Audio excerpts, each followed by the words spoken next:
자, 우리 옆에 분들과 다시 한번 인사하겠습니다. 오늘 정말 잘 오셨습니다. 은혜 받기 원합니다. 예, 감사합니다.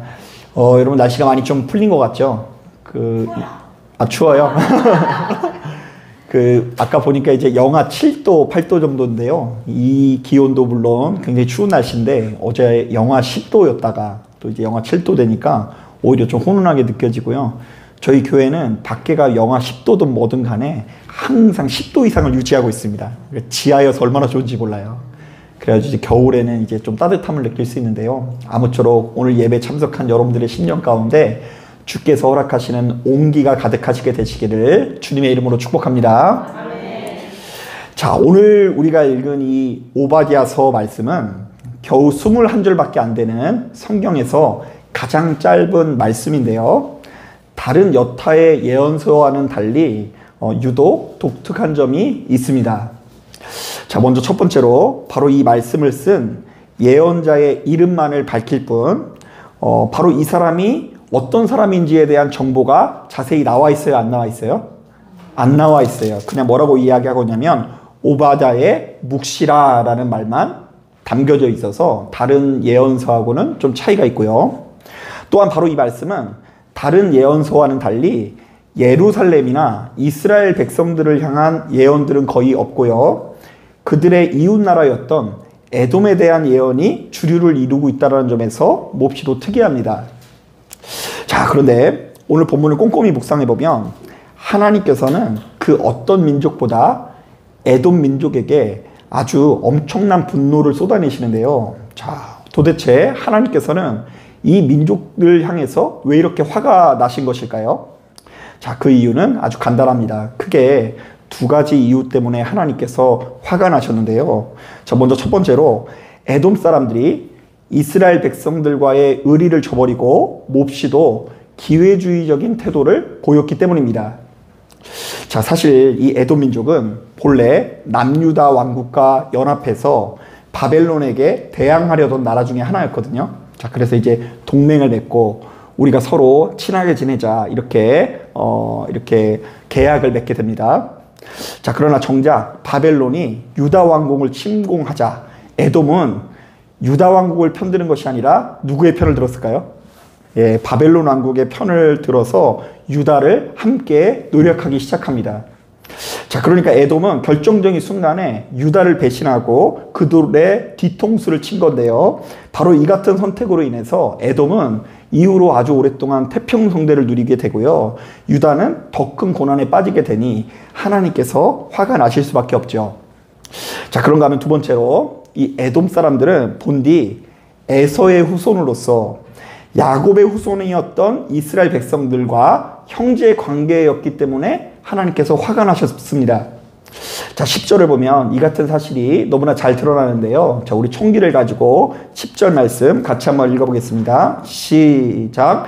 내가 내 형제 야곱에게 행한 포악으로 말미암아 부끄러움을 당하고 영원히 멸절되리라.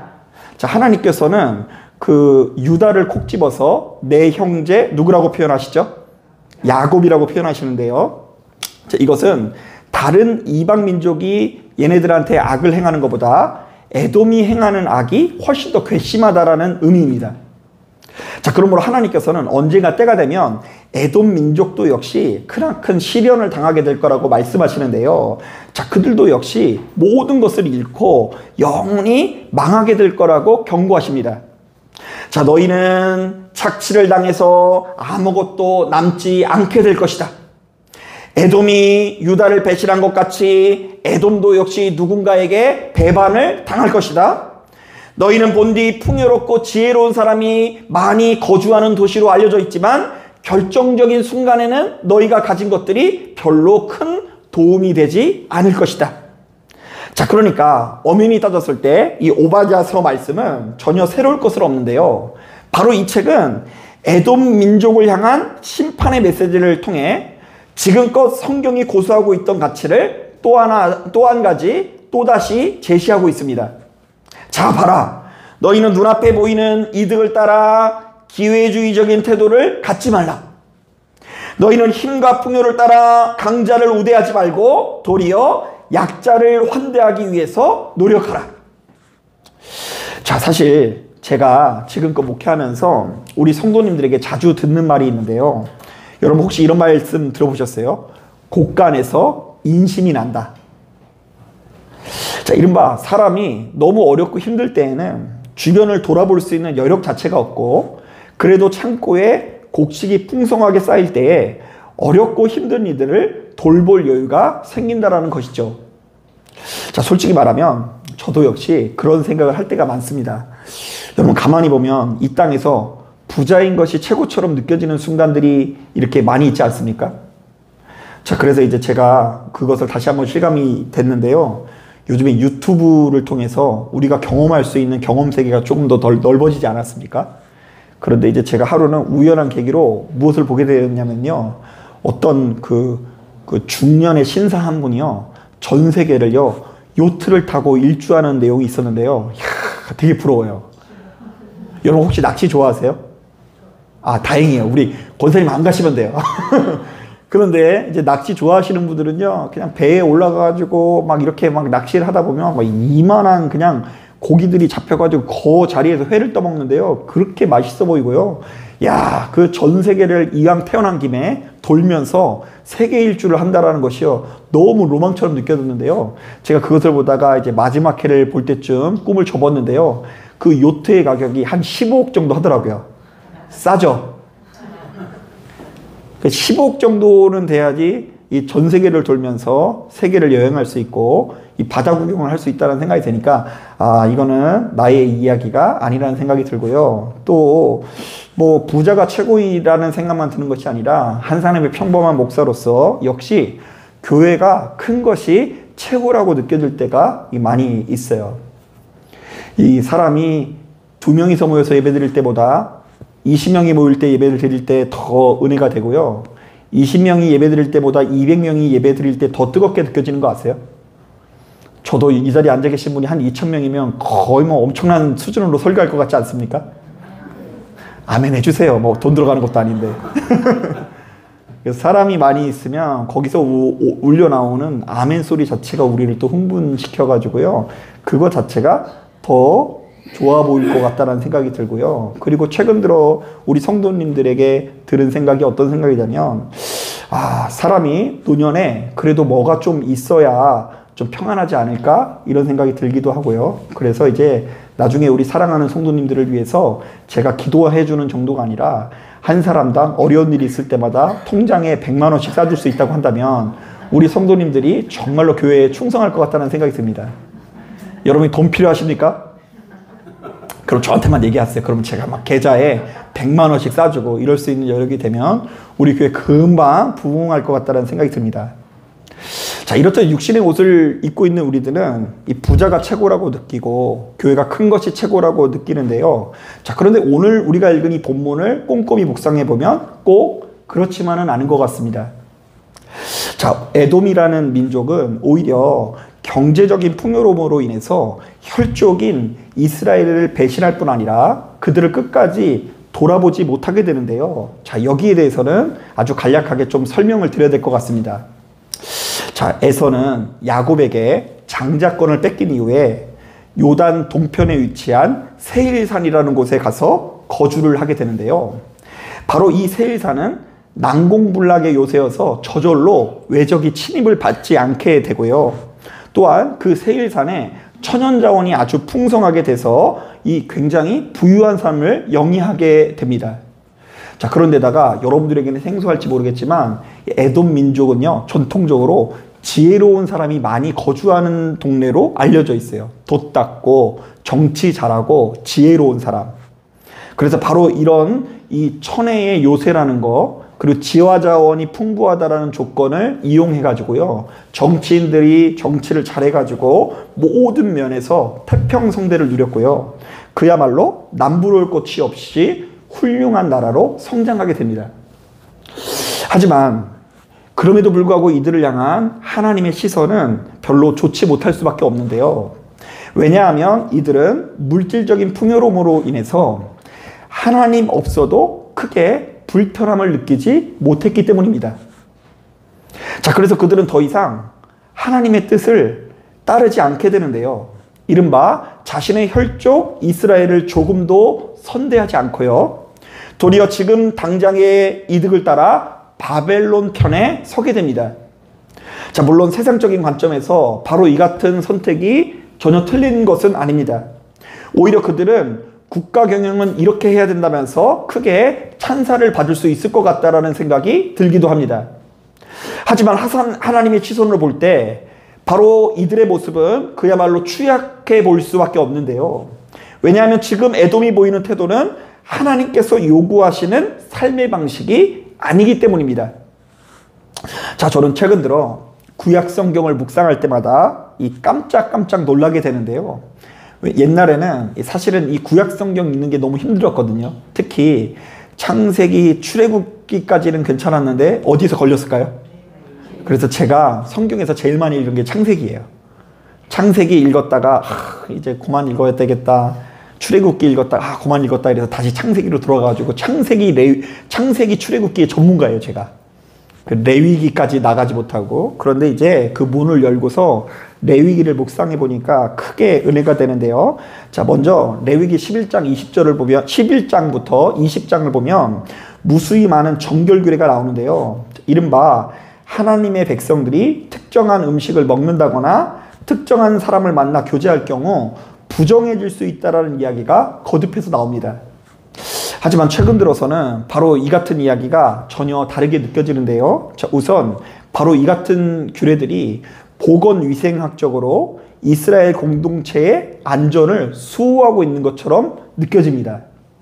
자, 이른바 하나님께서는 당시 백성들이 죽은 시체나 사체와 접촉하는 것을 허락하지 않고요.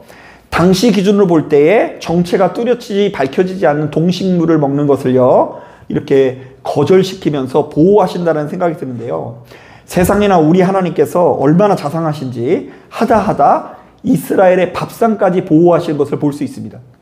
오늘날 우리들은 문어나 낙지를 주면 맛있게 먹지만 당시로서는 밝혀지지 않는 동물 아닙니까? 그래서 그것을 먹지 말라고 하면서 이스라엘 백성들을 큰 중병에서 독으로부터 보호하시는 걸 볼 수 있죠. 또한 레위기 11장부터 20장에 나오는 규례들은 부정하다라는 명목하에 당시 시대의 약자들을 철저히 보호하고 있다는 것을 발견하게 되는데요. 자, 예를 들면 레위기 20장을 보면 남자아이를 출산한 여인은 한 주간 부정하고 여자아이를 낳은 여인은 거기에서 33일 더 부정해서 40일간 부정하다고 하는데요. 자, 바로 이것은 여자가 아이를 낳았으면 적어도 7일에서 40일간은 부정하다라는 명목하에 아무것도 시키지 말고 보호해야 된다는 규례입니다. 자, 그런데 특이한 것은 약자일수록 더 오랫동안 보호를 받을 수 있다는 거예요. 아들을 낳으면 며칠 쉰다고요? 7일 쉬는데 딸을 낳으면 며칠을 쉰다고요? 40일을 쉰다고 하니까요. 이 당시 시대만 하더라도 아들을 낳아야지 인정을 받는데 아들을 낳은 여인보다 딸을 낳은 여인들을 이렇게 구분하면서 그 여인을 보호하는 것을 볼 수 있어요. 자, 뿐만 아닙니다. 이스라엘 백성들은 바닥에 떨어진 이삭을 다 줍지 말고 포도원의 포도를 너무 꼼꼼하게 따지 않게 함으로써 가난한 자들과 과부와 나그네를 보호하는 법을 만듭니다. 먹고 살기 힘드니까 수확을 꼼꼼하게 하지 않은 그 수확물들이 바닥에 떨어져 있으면 그 이삭을 주워다가 먹고 살 수 있는 법을 하나님께서 제정하신 것입니다. 자, 그리고 결정적으로 이 모든 약자보호법의 핵심이 희년법인데요. 희년에는 크게 세 가지를 명령하시는데 여러분 이거 순종할 수 있는지 한번 보세요. 희년에는 노예였던 사람을 자유롭게 풀어줘야 된다.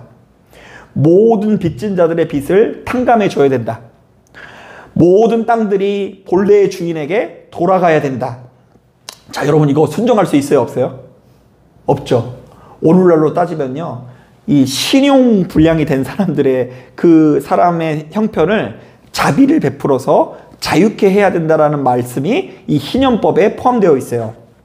자, 그런데 누가복음 기자는 바로 이 같은 말씀들을 인용하면서 이 땅에 오신 예수 그리스도의 사역을 이렇게 소개합니다. 자, 한번 들어보세요.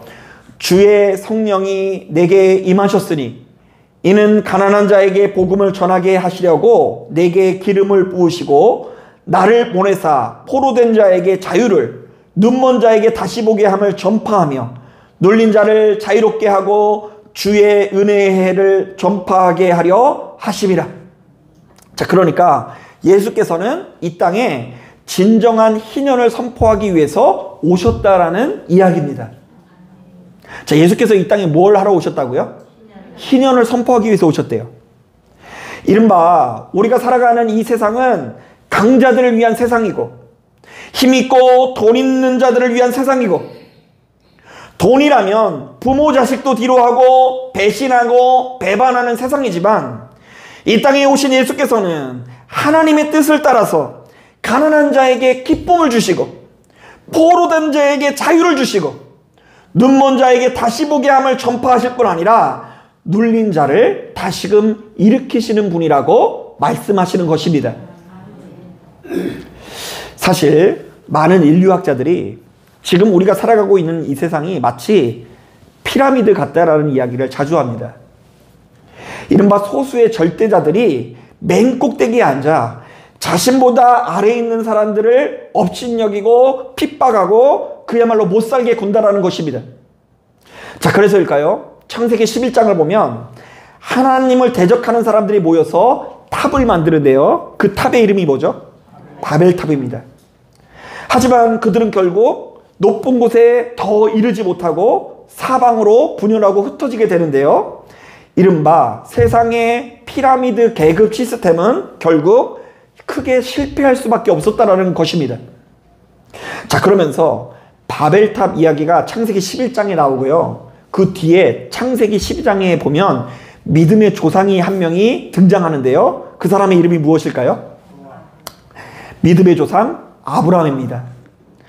창세기 11장에 인류가 탑을 만들어서 실패한 이후에 이 아브라함이라는 사람이 이 세상의 대안처럼 등장하는데요, 성경은 바로 이 사람을 가리켜서 이렇게 증언합니다.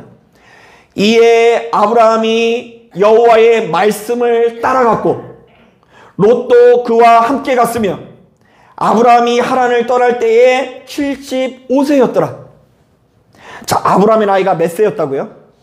75세라는 것은 그의 나이가 결코 적지 않았다라는 것인데요. 자, 그런데 바로 이렇게 연로한 아브라함이 세상의 사람들처럼 이문을 따라간 것이 아니라 무엇을 따라갔다고 이야기하죠? 하나님의 말씀을 따라갔다라고 증언합니다.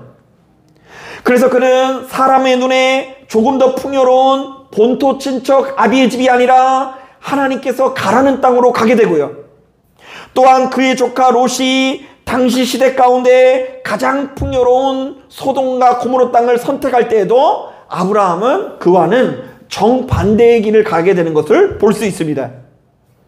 자, 이것을 아브라함이 당시 시대의 사람들과 전혀 다른 삶을 살았다라는 이야기를 하는 것인데요. 자, 한번 따라해 보겠습니다. 세상 사람들은 풍요로움을 선택했으나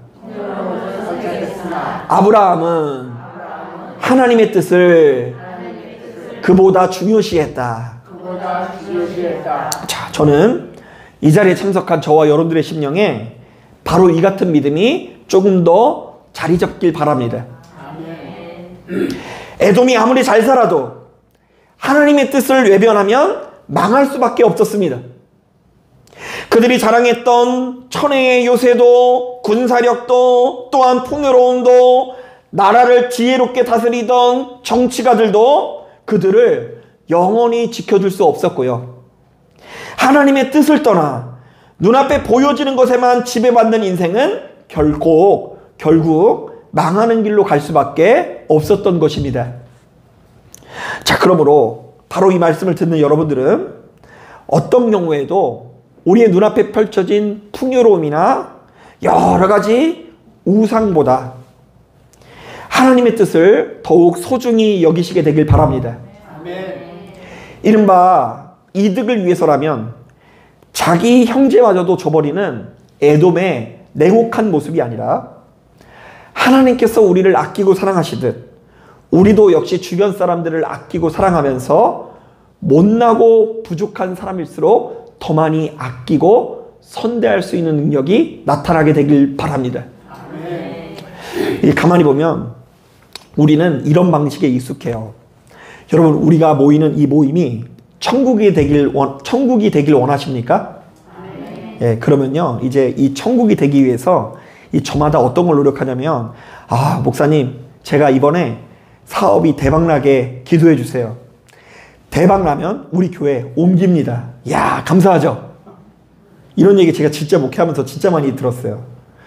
하나님의 더 크고 놀라운 영광을 위해서 어떻게 해야 된다고요? 내가 잘 나가야 된다라는 사고가 있어요.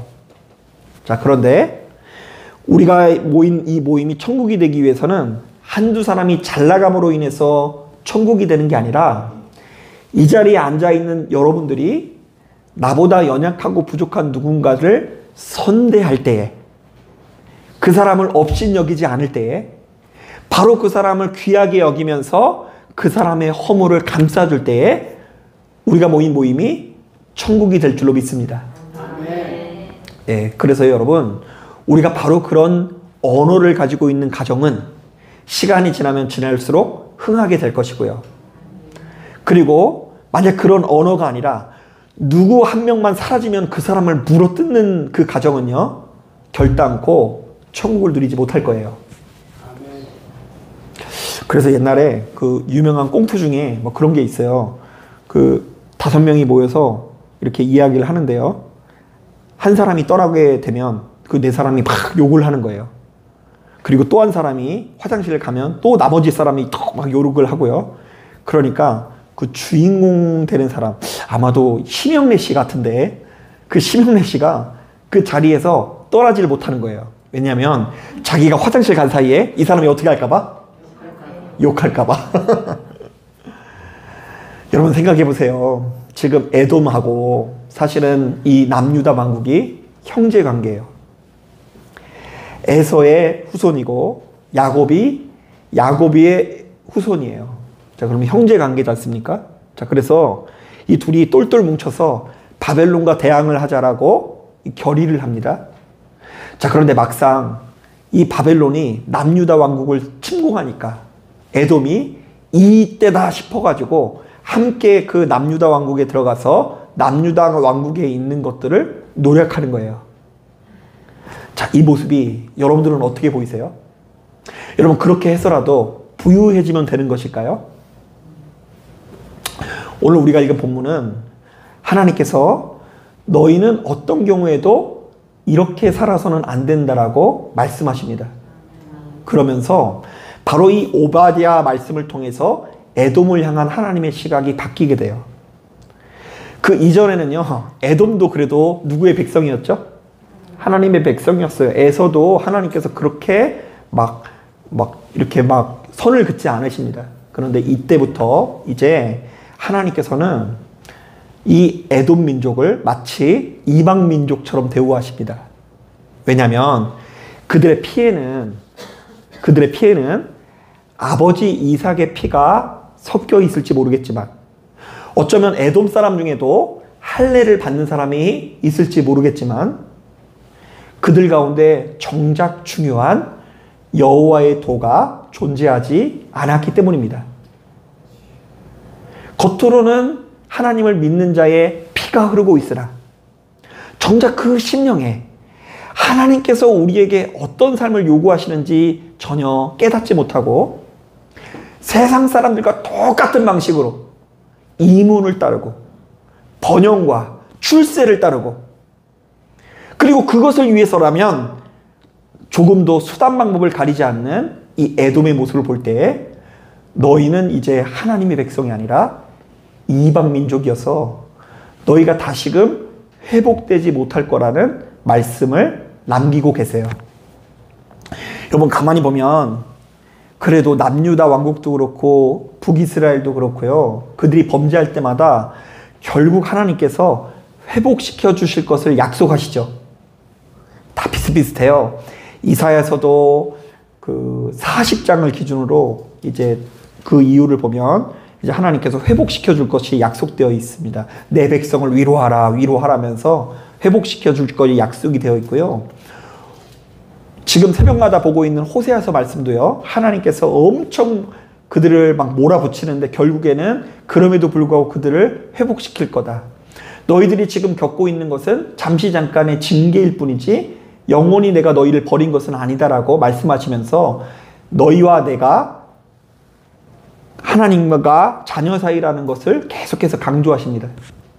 자, 그런데 에돔이 겪고 있는 심판은 이스라엘이 경험하고 있는 그것과 전혀 다른 심판이에요.